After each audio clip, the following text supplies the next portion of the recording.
welcome back to the Will This podcast. First and foremost, I would like to start off and say thank you to my new subscribers.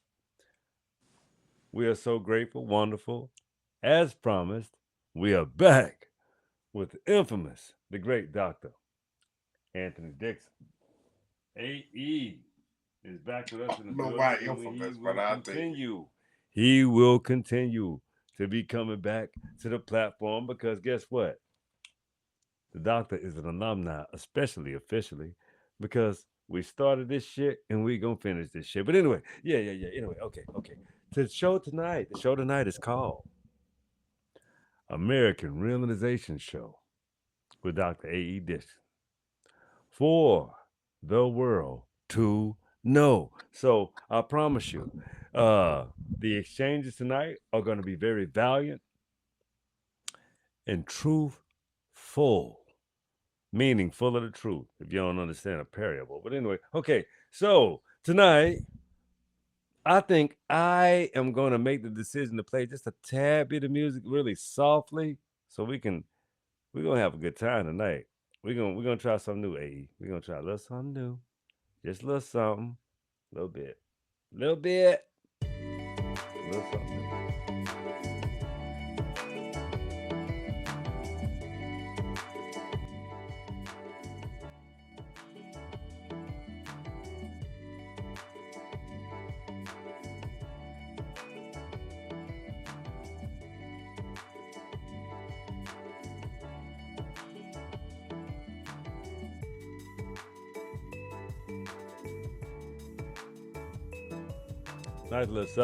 Nice little soft little touch to it. I like the melody. Do you feel comfortable with that?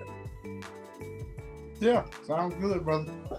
I want to All right, grab. cool. I could change it. I want to change it to. I want to see if we can get lucky with another nice one. Hold on. Let's see if we can get lucky.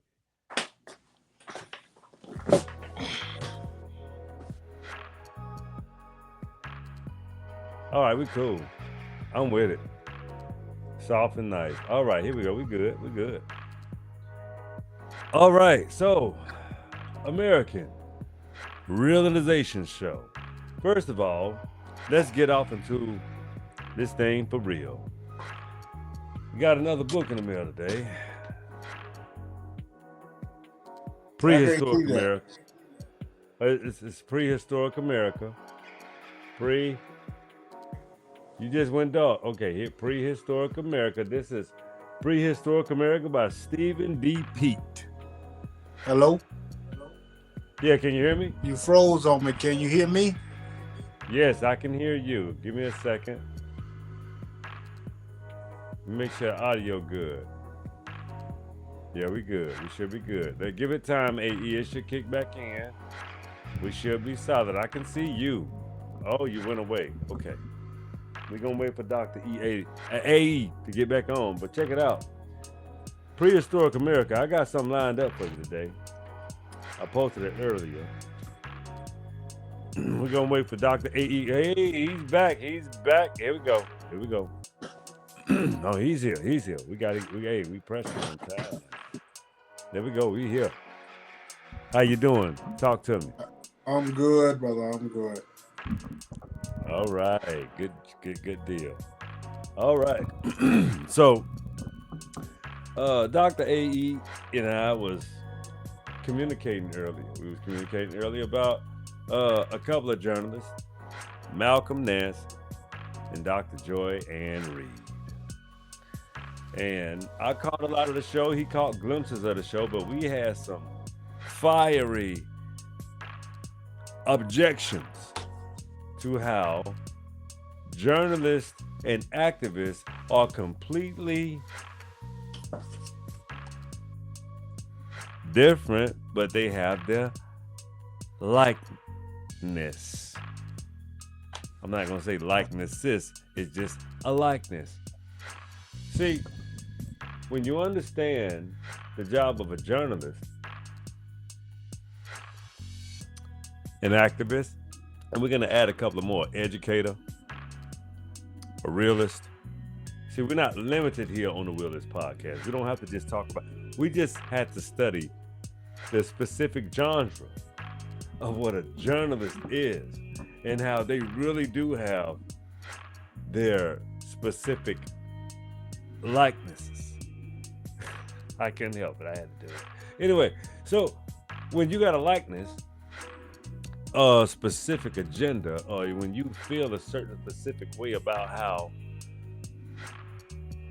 you think life should be, even for you and other people, because you are a human being. The same way you want to be loved, the same way you want people to pretty much love you, but at the same time, xenophobic people, they go into detail about even their experiences as journalists. So AE, as a doctor extraordinaire, I want you to give me a little, I want you to give me a run on how the perspective from journalism first, and when you finish with journalism, let's go with activism. And from activism, I need you to understand how to go to the historical aspects, like yourself, the real ones, the ones that have the acumen to know where the bodies are buried. Damn, that's you. So we're gonna deal with them three pillars first. You got them down? You know which ones you got with? You got them? Yeah, I started to write them, but I think I got them. All right. You always load me up, and then There's just three. That's three. That's only three. That's three for now. But I know you. I load you up because I know you long-winded. So you need a lot of play material, and we got to interact. So, you know how we get down. You know how we get down. We ain't new to this now. We old friends on this game, man. 5 months. you got jokes tonight. Hey, we still here though. No. We still here. We got jokes tonight. We journalists. You got it.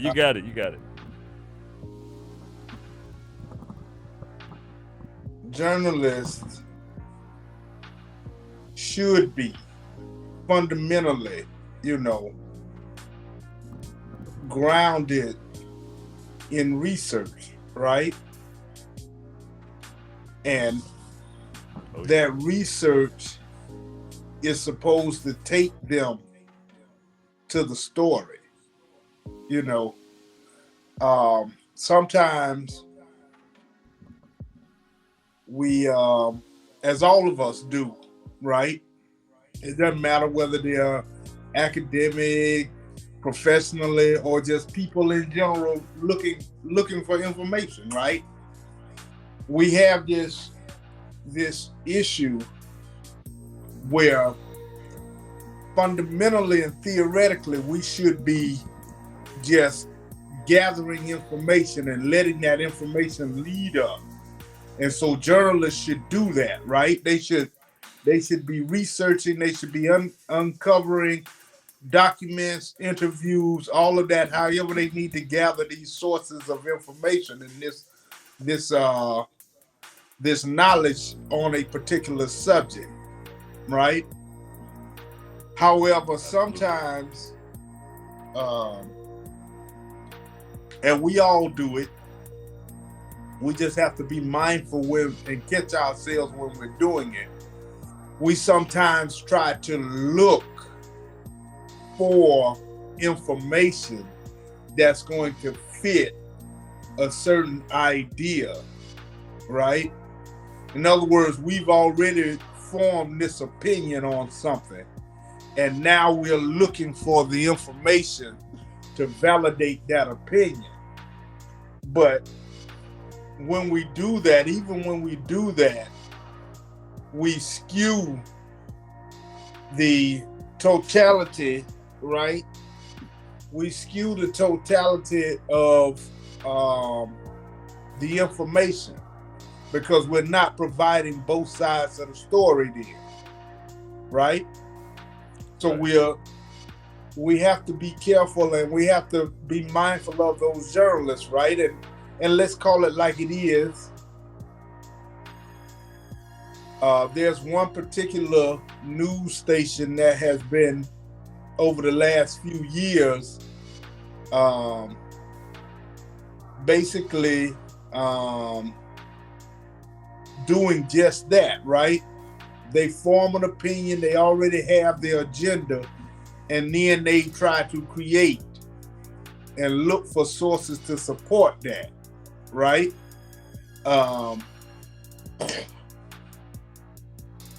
Excuse me.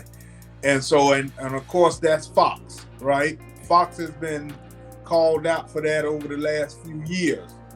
And now they've even been, particularly when it comes down to political issues, they've even been charged with not even telling the truth, with providing false information so that it can fit a certain narrative.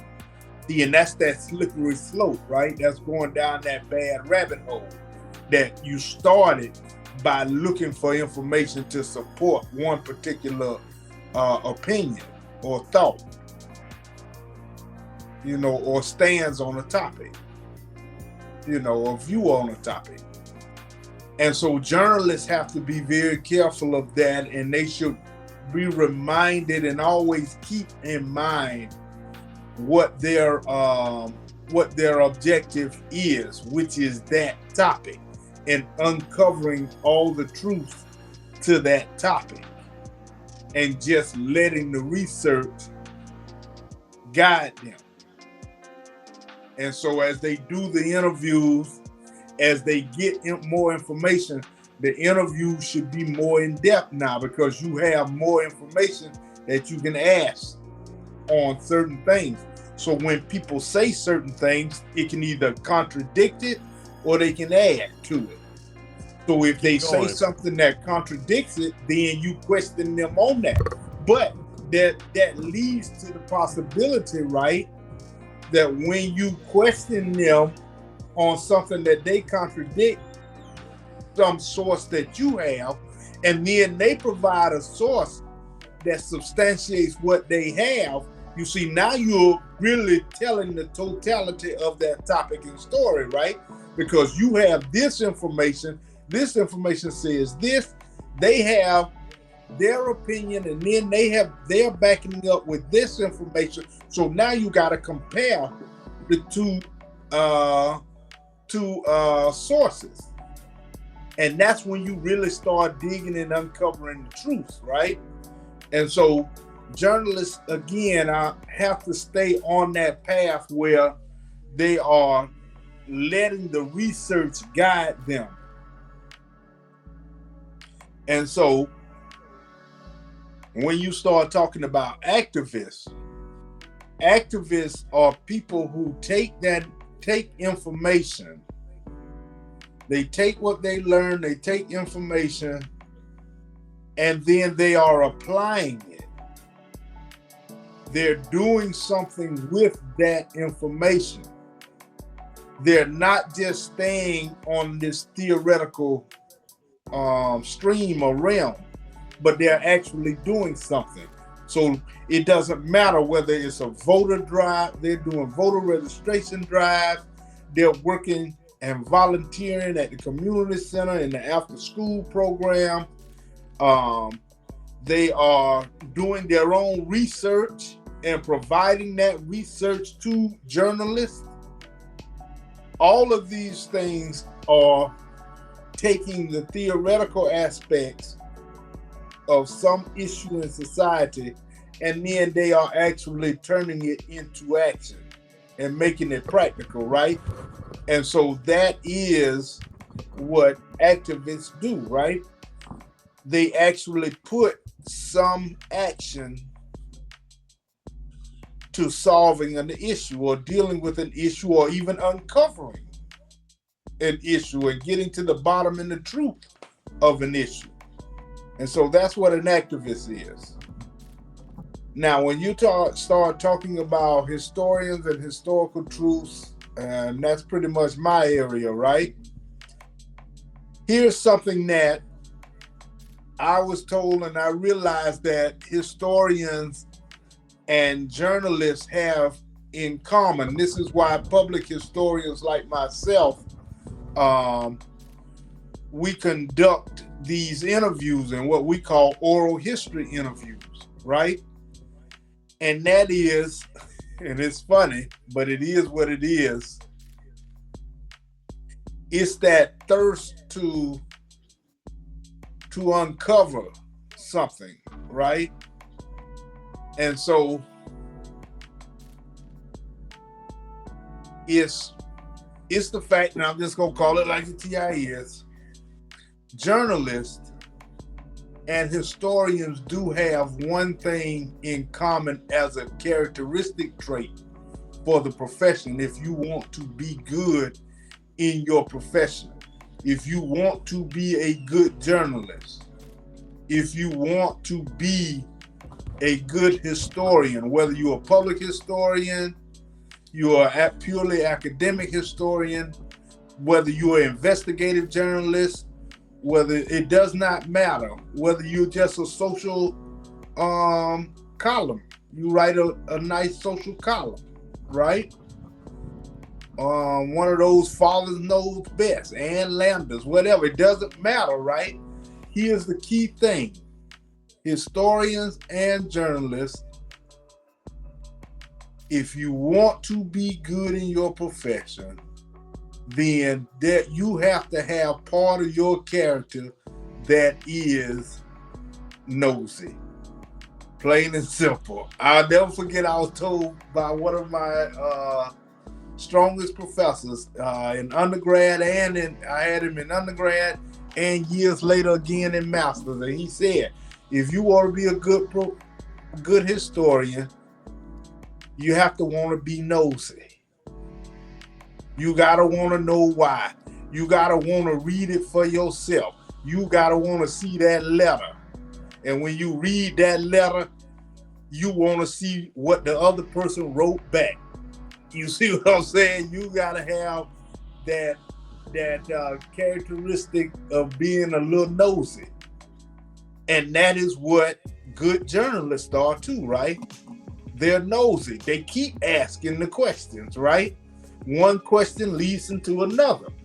And it's the same for us. When we do oral history interviews, we have these documents, we see what someone wrote in their diary, you know,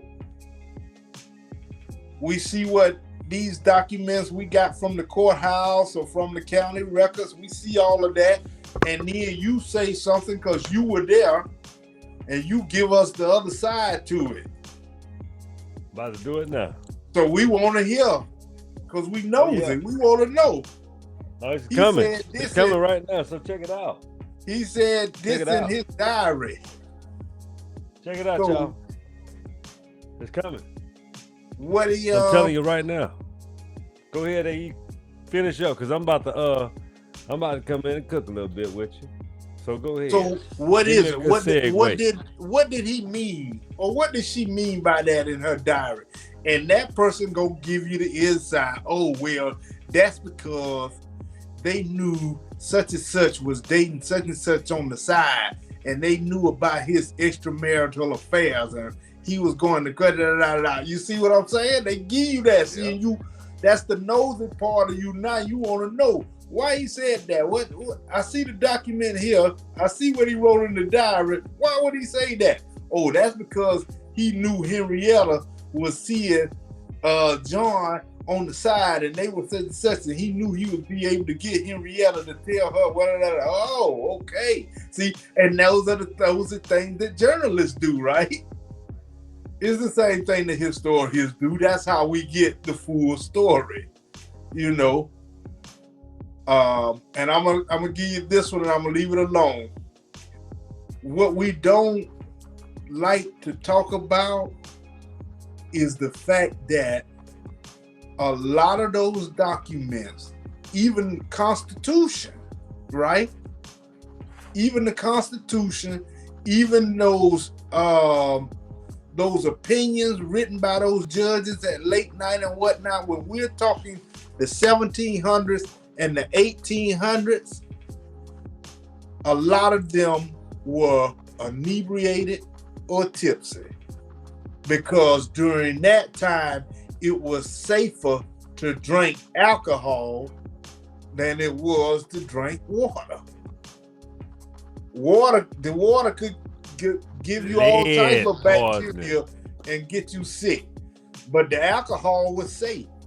So wine. They would have wine, right? They would have these buckets and these punch bowls of wine at their desk by their bed, and they're just hammering out law and hammering out these documents that we hold sacred. But they let me add one thing into it, and then would tell you you can't make decisions under consumption. So how is it not all the fabrication? I just had to add a little thing in there because they'll tell you can't make you personally citizens. Now, we're the gods. We're the gods. You can't make decisions under consumption. You can't make decisions under consumption, but I can. Some bitch. They told you can't make decisions under consumption, but they can. They tell you all these Greek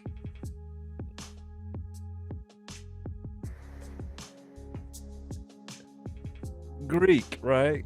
That's how the civilization started with the Greeks, and from Europe, and when the changing of the ages. You know what I'm saying? Those type of situations.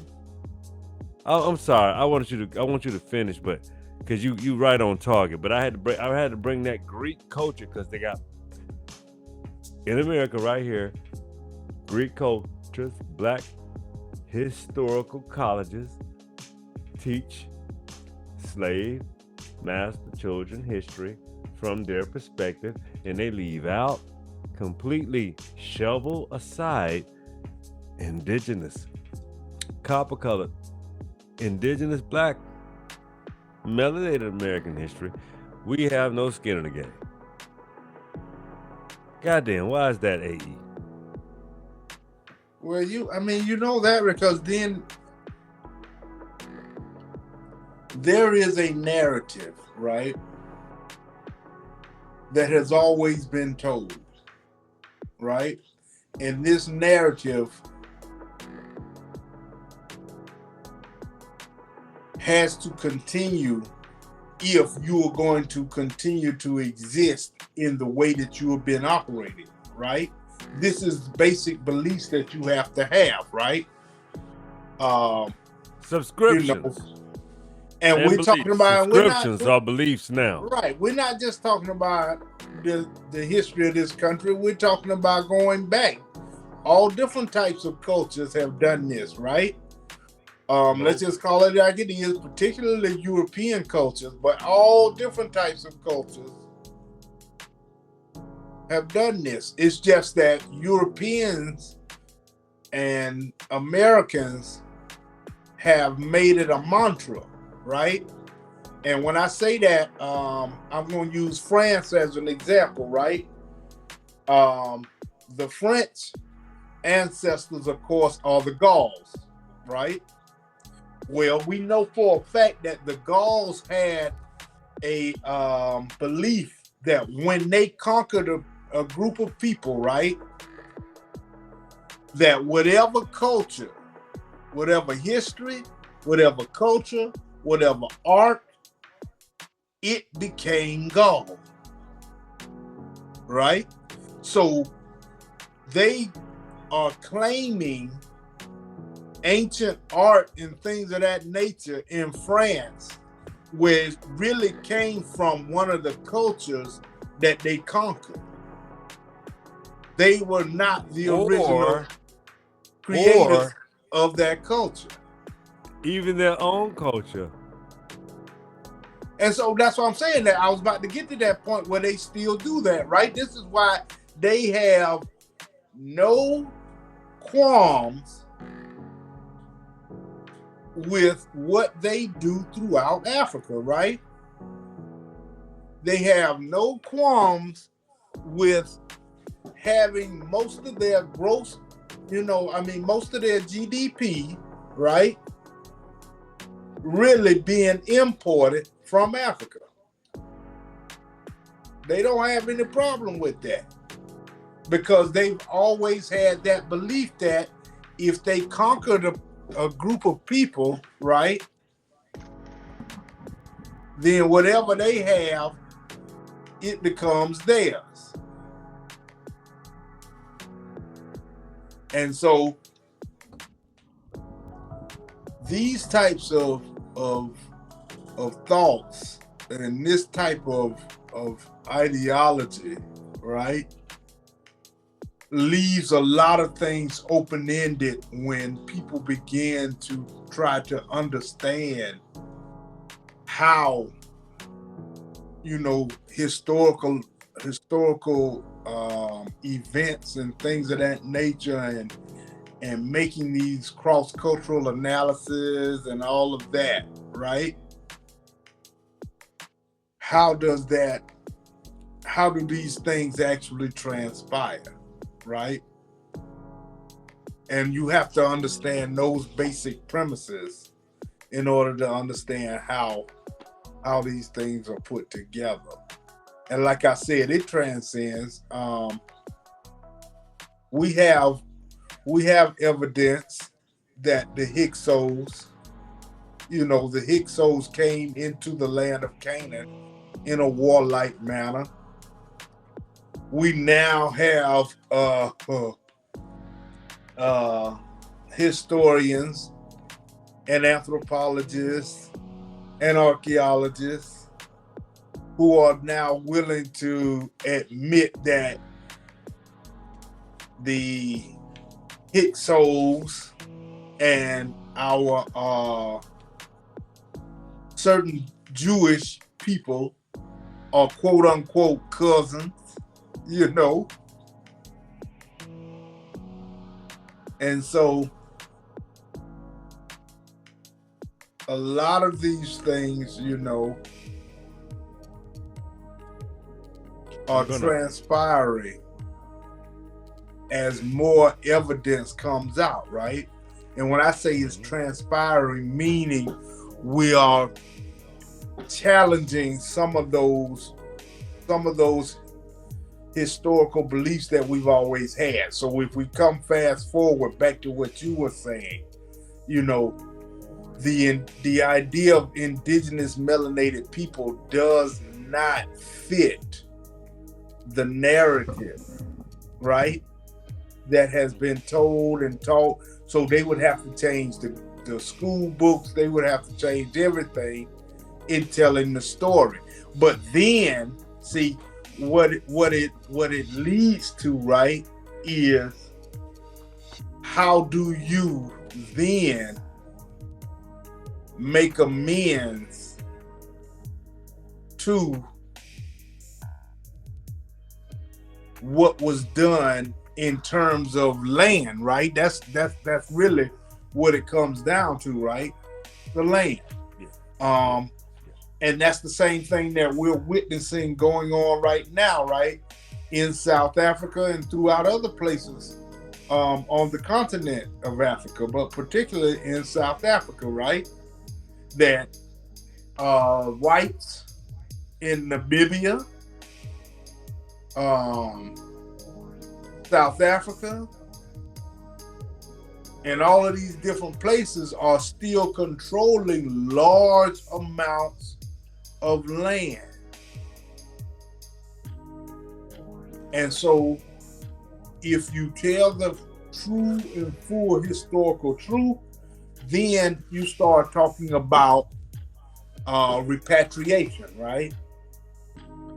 And that's what they don't want to talk about, because repatriation means that they will lose their control, they will lose their land, and then they would be in a position in which their entire existence is in jeopardy now, because now they're scrambling once again to figure out how to deal with how they're going to survive, right? How are they going to move forward in survival? And so as information continues to come out, we have to carefully dredge forward in making sure that all of the documentation is presented and put together in such a manner that it cannot be disputed. See, that's the whole thing. And then once you do that, then you can move forward. It's sort of kind of where the great checker answer Joe was able to do the melanin dosage test and prove that all mankind came from black people, plain and simple. And so he was able to have the self-control. I say the self-control to not challenge them on every level. He put together a full research so that they couldn't poke holes in it, that it was undeniable, indisputable facts. And that is what we have to do on certain issues. Especially if you talk about history. For a lot of the Hebrews out here. Let me read this for the Hebrews out here. I cannot hear you. You can't hear me? Let me check my settings. Can you hear me? Let me check my settings. Let me check my settings real quick. I cannot hear you. Let me check my shit. No, my settings are good. I can hear you. You can't hear me at all? Check your phone. Oh, wait a minute. Oh, no. You can't hear me. You should be able to hear me, man. Let me refresh the show. We've been talking for a while. Let me refresh it.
All right, let's see if we can get AE back in the room. Let's see if he's gonna come back in.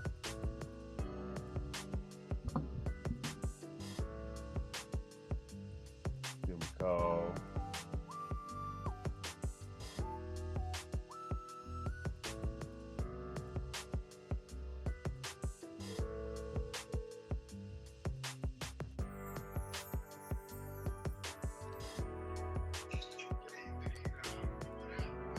I don't know. Come on back in. I guess it froze up a little bit. Come on back in the room.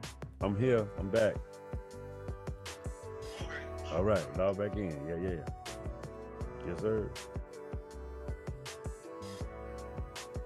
So when AE come back in the room, I want to read you guys something real quick. It's from this book, The America, being the latest and most accurate description of the New World, Book 1. But check this out. I'm going to keep picking up with the first. The Phoenician descendants of Sidon, they say people.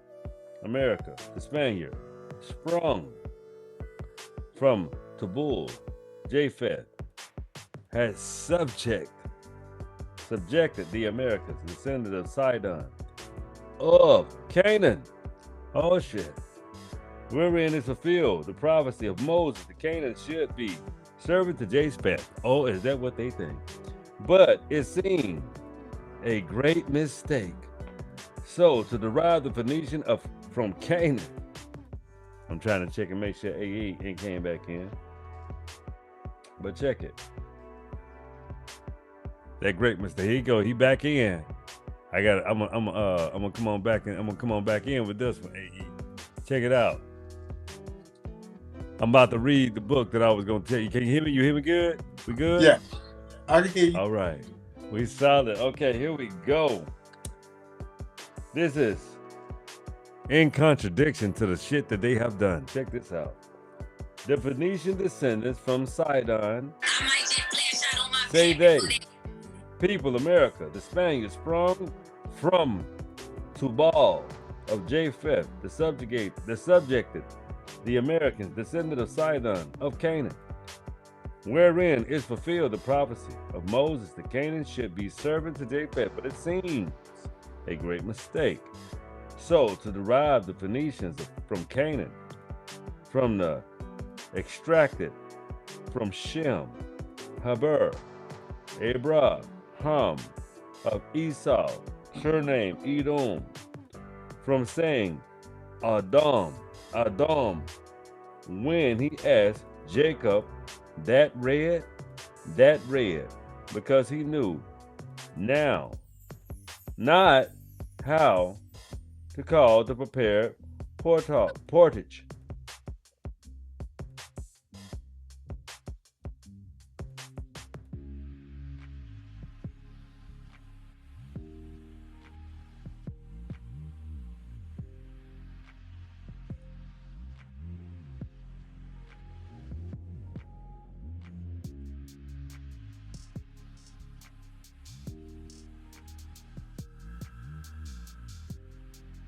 Are you frozen again?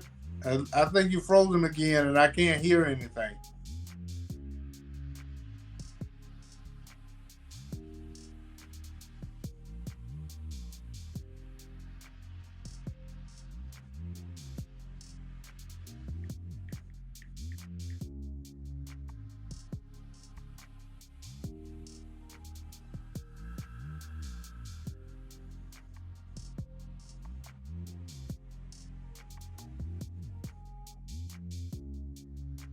Leave her if she don't appreciate you.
Yo. You back?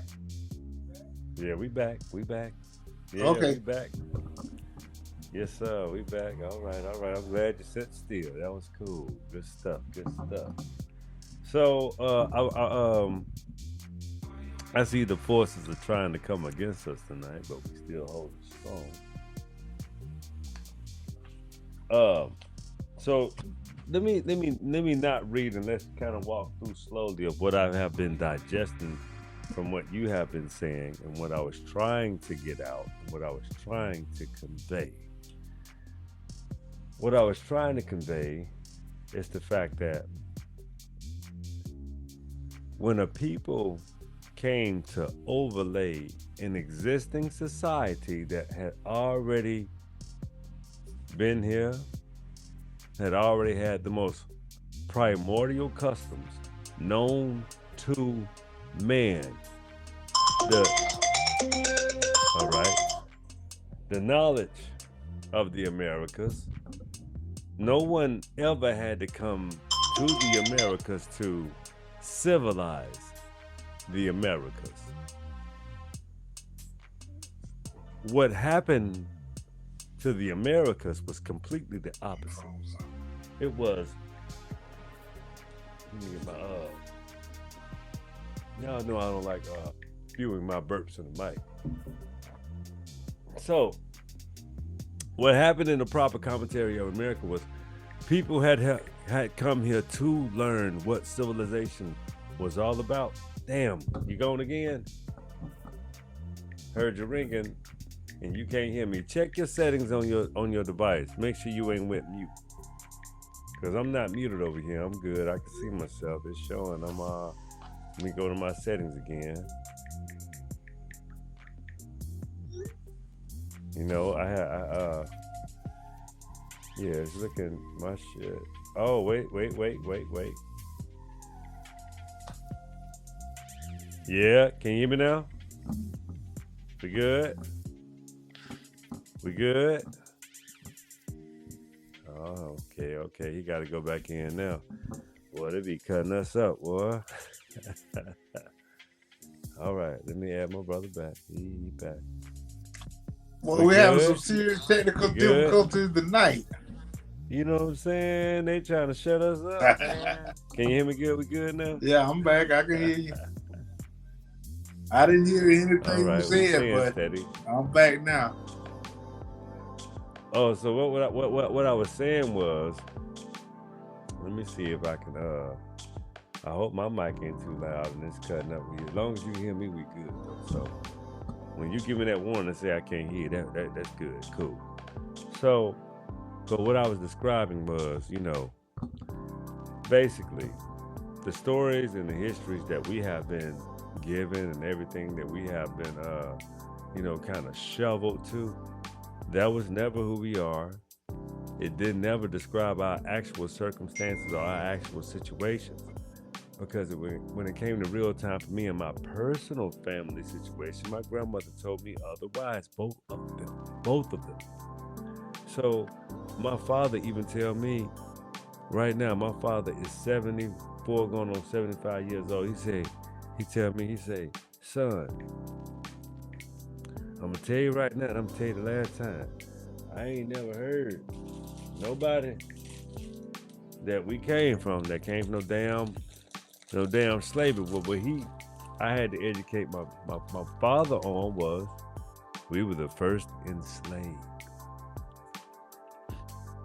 The first enslaved. When you say who are we talking about? American Indians were the first enslaved. Black Americans, my people. My grandmama. Yeah. My mom, right. My daddy. Even the European Huguenots and anybody that had a darker hue to their skin, you were misclassified and enslaved. Period. Point blank and period. You didn't get to justify. If you wasn't pale, you wasn't a part of that plan. You were dispelled. If you was not pale, you were dispelled. That's just the facts. And even if you were pale and still said like Halle Berry and Queen, you was negros. You were still when that white man, it was up to his decision when he saw them black coochie lips, them dog coochie lips, and your genitalia. Really, brother. That's the truth.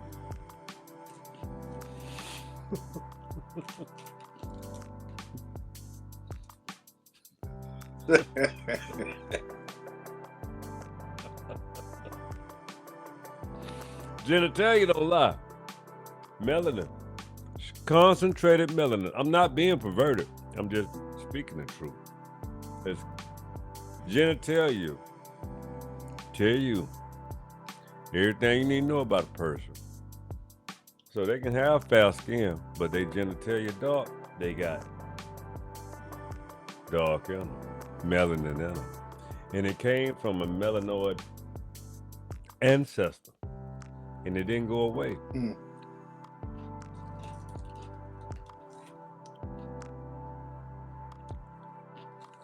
Come on, brother, talk to me now. I mean, this is not perversion. This is real talk. I like my cooking.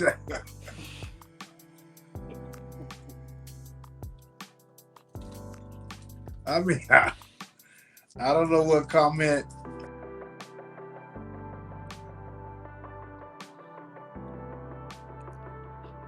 You went away, you got to come back. Hey,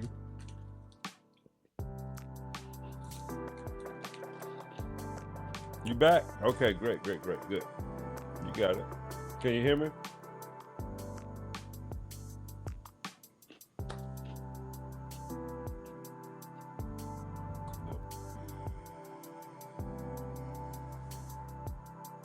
I can't hear you. Can you hear me? Able to hear me? We on. I can hear you. Give me a thumbs up if you can hear so me. Good. I cannot hear you.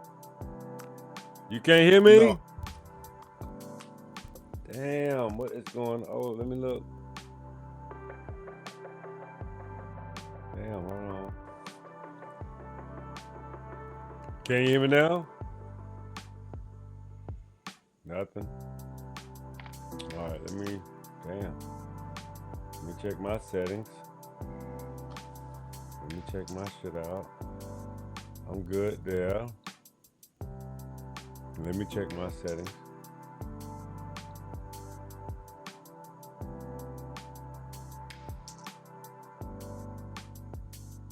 Talk, AE.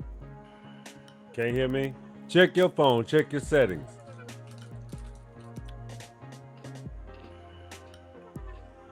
Refresh. I'm refreshing.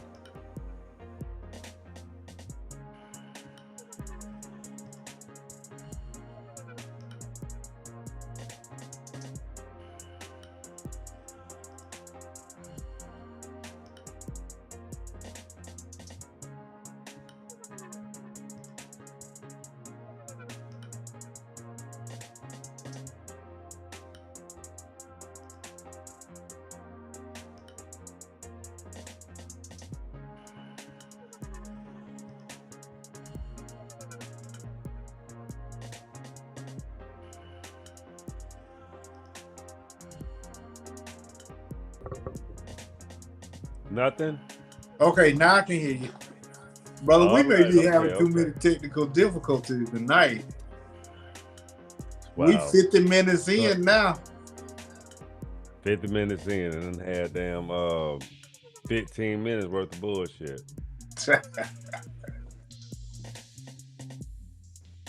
Hey. But hey, check it out. Yes, sir. You got any lasting words for tonight? We're gonna wrap it up. We'll come on back and get to them. I think we got some good got some good information out tonight. Despite the technical difficulties, I think we still did our job. They were trying to cut us off. They were trying to cut us deep. But guess what? We're gonna keep doing. Hey. Last words concerning what? Journalism? Last words concerning the fight for existence. How we still have to put information out here because we are here to do so. We are alive. We still prevalent. We have to keep ourselves accurate and prevalent.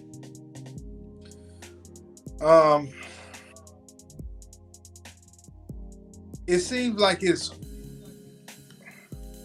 I knew when the internet came out that it was going to be a two-way street, right? That this was the opportunity that uncovered research and what I always talked about, information that where you had to, where you had to go to college and you had to go to grad school and even higher just to get privy to that information or know how to ask these librarians and these archivists what to ask for. The internet opened that up. But at the same time, I knew it was going to be a two-edged sword, right? I knew that a bunch of foolishness was going to hit that same information highway, right? A bunch of garbage, a bunch of foolishness. What I did not encounter and did not think about, I guess, was so many people would rather accept the garbage and the foolishness because it aligned more with what they wanted, right? And I don't know, the question really becomes, right? I don't know if that's just their belief system, right? Because the belief system is the hardest system to change, right? Your value system can change. Of all the systems, particularly your value system can change, right? It's simple, right? You make $50,000, $60,000 a year. Certain things have value.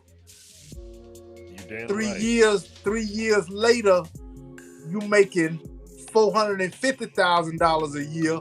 Your value has changed, right? That Honda ain't good enough now you need that better car. Your value system changes, right?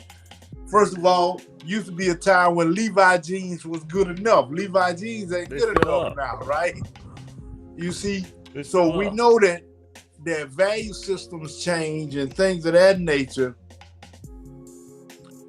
But the belief system is the hardest system to change. Therefore, what I'm saying is, and I'll leave it at that and shut my mouth, but it seems to me that people want and truly believe in these negative and foolish narratives because that's the belief system that they have, right? All of this foolishness and they prove it all the time, right? All of this foolishness that Trump says, right? I mean, he just tells these flat out lies. I mean, he even talks about, we had a successful meeting in China. Then the very next day, the Chinese people are like, no, we don't know why he's succeeding. No, that shit ain't really happening. He's lying. No. He's That's lying. Just a fucking lie. Lying. But people still hold on to it. So I'm questioning not, right, their belief system is that bad that it causes them to want to believe all of the foolishness that comes out, even though you show them the true contradictory evidence to that foolishness. They would even come up with this. Remember, they even came up with this foolishness of alternative facts. And people were buying into that, saying, well, there's alternative facts. No, an alternative fact is a lie. Went viral. You know what the world are you talking about, went man? viral. It went viral. Alternative facts went fucking viral. I'm questioning how bad this belief system is for certain people that they would rather just hold on to bold-faced lies when they're being shown the truth. What makes them still refuse to accept it? you know. The And I've same seen thing. it in all kinds of craziness. I've heard black Republicans say that there was not a switch, that conservatives didn't switch from the Democratic Party to the Republican Party. Oh, there was not this major switch, just stuff. And even in the American history books, it's there, and they still don't believe. I'm like, well, these are the things you've been relying on. Now you don't want to rely on them. So I don't know. I guess it just goes back to their belief system. But you're frozen on me, brother. So if you're saying something, I can't hear you. But I'm going to call it a night on that note. You know that the information highway is that two-edged sword. Good, positive, truthful information is coming out, but also a lot of foolishness as well, which we knew was going to happen with the internet. But people supporting the foolishness because it supports their agenda, to me, is going to a deeper issue of their belief system and the things that they want to believe in, bad enough that they would ignore the truth. And on that note, God bless. Can you hear me? Can you hear me? Can you hear me? All right, y'all. Seems like Dr. AE, our connection was a little off. I hope you guys can hear me. It seems like you can. Don't look like I'm having any issues with some audio, but I think the connection between me and him was a little off. I'm gonna get him back on the line and let him know everything was cool, but check it out.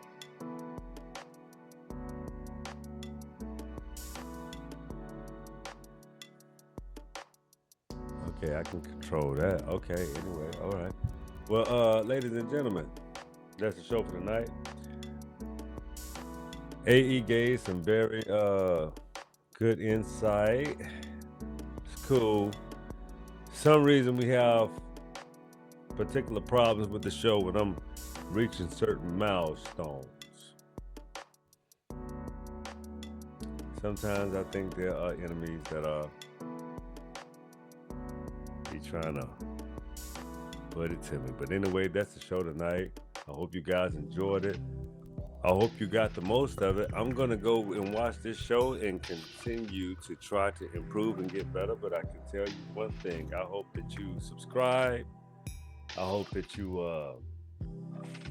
will share the show. That's why I have to do shorts. Still getting better. Still perfecting my craft. Thank you so much. Thank you for watching. I appreciate you thoroughly. I promise you I do. So,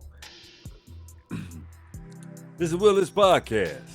And remember, this is my favorite part of the show. The will is yours. Peace. I'll see you tomorrow. I do better.